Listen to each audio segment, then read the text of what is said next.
It's hard to breathe, but that's alright. Hush.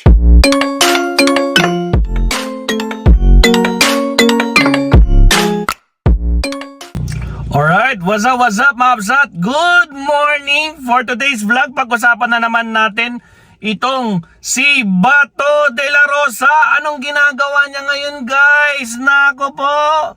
Bato!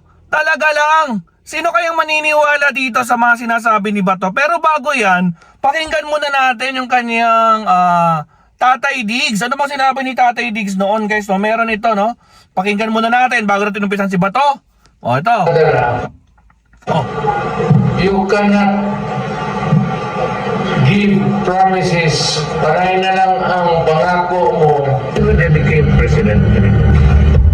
Bakit? Sinasabi ko, I can clear it in 6 months. And after that, I realized na nagkamali talaga ako. Maybe press, it was campaign time. Kailangan naman yung kampanya. Just give me a little extension, maybe of another 6 months. Kung yung Nako po, Bato, paano yan? Paano yan? Oh, mula kay Tatay Digong Bato, no? Sabi niya, hindi talaga possible yung 3 to 6 months na mawawala yung droga na yan. So humingi siya ng extension. Siyempre dahil campaign time, kampanya yan. Nako po, ngayon, ginagaya mo si Tatay Diggs. Nako po, ano bang sinabi ni Bato, mga kabsat? Tingnan nga natin dito, ano bang sinabi ni Bato? Teka lang may sinabi si Bato dito eh. Wait lang saglit lang. May sinabi si Bato dito. Wait lang. Asan na yung sinabi ni Bato? Ito. Naku, Bato sa langit. Ang tamaan, huwag magagalit, Bato. Asan na si Bato? Nawawala yung kay Bato. Dali. Saglit lang. Bato, asan ka na? Nagtago ka na ba? Ayun, sabi nga ni Bato, mga kapsat. Ito, sabi niya willing ako magpakamatay dyan sa West Philippine Sea kung sabihin nila na pro-China ako. My goodness. Willing ako makipaggera dyan sa West Philippine Sea.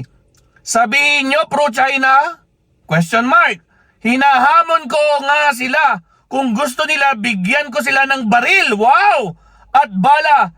At atakihin natin yung mga nambubuli dyan sa West Philippine Sea. Talaga lang. Anong ginawa ng mga Chino? Nako po, binomba-bomba yung mga mangingisda natin dyan, di ba?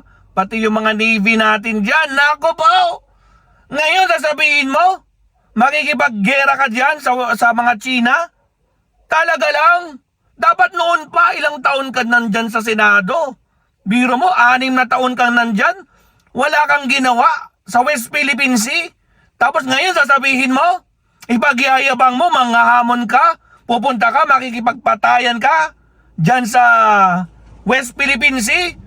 Oh my goodness, Bato de la Rosa. Nako po, sinong maniniwala sa'yo, Bato? Ha? Nako po, o kayo guys, naniniwala ba kayo? Nako po. Sino kayo pinagloloko nito si Bato de la Rosa, mga kapsat? Sabi ba niya ito? Ayun o. Lakasan natin. Sino iba nagsasabi ng pro-China kami? Bukol! Ako, pangkain ko kayo. Oh. Ha?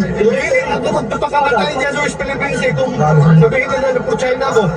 Hindi ako magkikimagira dyan sa West Philippines Ha? Sabihin nyo, pro-China? Hinahamon ko lang nila kung gusto nila.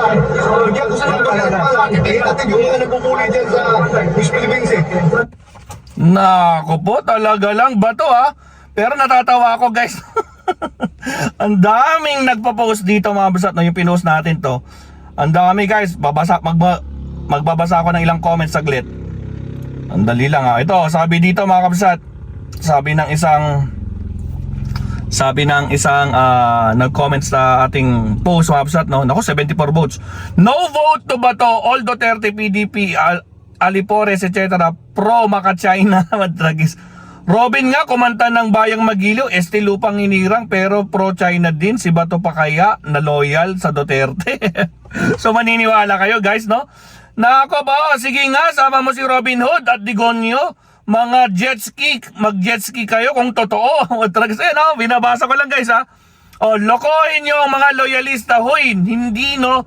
Bakit ngayon mo lang sinasabi yan ba to? Dahil ba kandidato ka? Noong panahon ni Duterte, wala kaming narinig mula sa'yo tungkol sa China.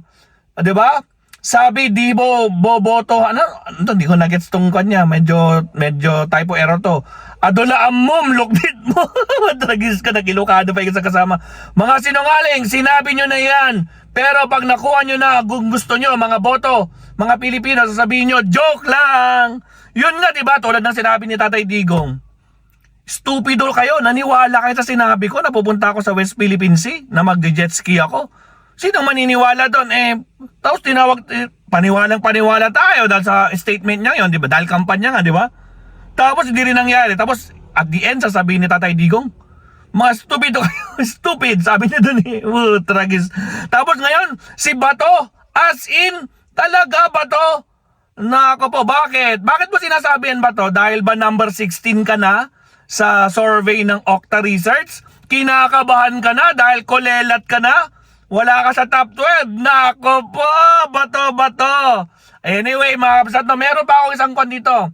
Meron pa akong isang ito, nag-enjoy ako dito, no, isang comment. Comment ng isang, ewan ko kung kanto, loyalista ba to or kakamping. Pero sabi niya dito, mga kapsat, ito, pakinggan natin. Hindi, basahin ko pala, pakinggan natin. Oh, wait lang. Wait lang. Okay, tama na yan. Punta na tayo dito sa shinare. Ito shinare ni... Sino nag-share nito? Si Setki. Ayan o, Setki, 22 hours ago. Setki, Setki, shoutout sa'yo, kabsat. Sabi dito ni Setki, Dear Senator Bato, tama na po. Dahil alam naman naming lahat na hindi ka pro-Pilipinas. Nasaan ka po noong mga panahon na binubuli ng China ang mangingisda natin sa West Philippine Sea? Nasaan ka po noong binobomba ng tubig ang mga Chino, ang mga mangingisda Pilipino, mangingisdang Pilipino? Tigilan na po natin ang pagpapanggap, Senator Bato. Dahil nung mga panahon na kailangan nila ang boses mo, tikom ang bibig mo. Tragis ulit to. Dahil mas mahalaga sa'yo ang nararamdaman ni Duterte kaysa mga kababayan mo. Aray ko, sapul dito, my goodness. Ang hirap kasi sa inyo, maging makabayan lang kayo kapag kailangan nyo ang boto ng mga mamayang Pilipino.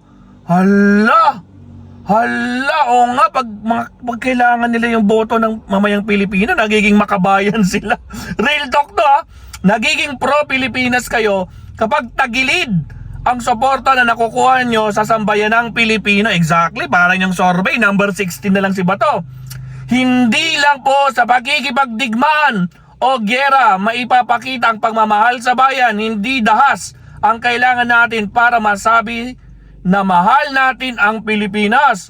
Ang maging boses ka lang ng bawat Pilipino at inaapi ng mga umaagaw sa ating teritoryo, yung manindigan ka lang para sa ating karapatan at sa mga inaagaw na teritoryo, pagpapatunay yan na may pagmamahal ka sa bayan. Tama! Pero hindi mo ito ginawa, Senator Bato. Naging boses ka ni Duterte. Naging tuta ka ni Duterte. Mas inisip mo ang kapakanan ni Duterte kaysa maging boses ka ng mamayang Pilipino na siyang naghalal sa'yo. Kaya ka nasa Senado. Tama na po ang pagpapanggap, nagmamahal sa bayan, pero hindi ka iginagalang, Mr. Makabayan. Putragis yan. Alak naman ang kamote. Grabe tong shinare ni Seth. Real talk, mga kapsat.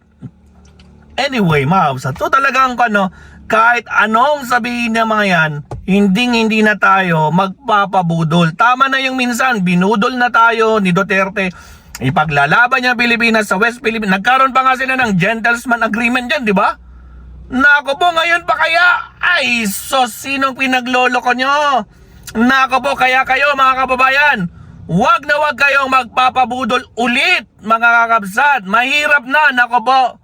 Tandaan nyo, gagawin nilang lahat na mga mababangong pananalita para makuha lang nila ang inyong oo. So kung ako sa inyo, kabsat, isip-isip kayo. Panahon na para hindi sila makabalik Dahil pag ganitong klaseng mga botante, mga dating senador, ang ganitong pinagsasabi nila, nako po, kitang-kita naman natin, di ba? Nako po. So mga kapsat, kayo nang bahala. Sa hanggang sa muli, bahala na kayo kay Bato de la Rosa. Maestro Paul is signing off. Paalam. Bye-bye. It's hard to breathe, but that's alright. Hush.